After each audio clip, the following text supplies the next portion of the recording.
Guys, അപ്പോൾ എല്ലാവർക്കും എൻ്റെ ഹൃദയം നിറഞ്ഞ വിഷു ആശംസകൾ.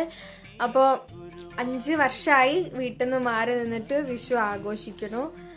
ആഘോഷം എന്ന് പറയാൻ മാത്രമൊന്നുമില്ല, ചെറുതായിട്ട് നമ്മളാൽ കഴിയുന്ന ചെറിയൊരു വിഷുക്കണി സെറ്റ് ചെയ്യും.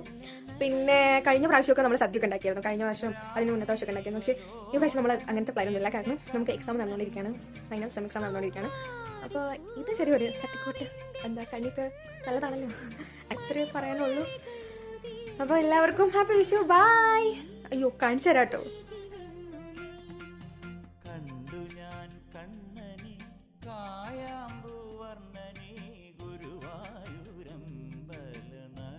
അപ്പോൾ ഇതാണ് നമ്മുടെ വിഷുക്കണി.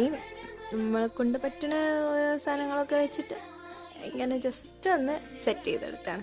അപ്പോൾ എങ്ങനെ ഉണ്ടെന്ന് കമൻറ്റിൽ പറയാം. ഓക്കെ, അപ്പോൾ ഹാപ്പി വിഷു, ബൈ.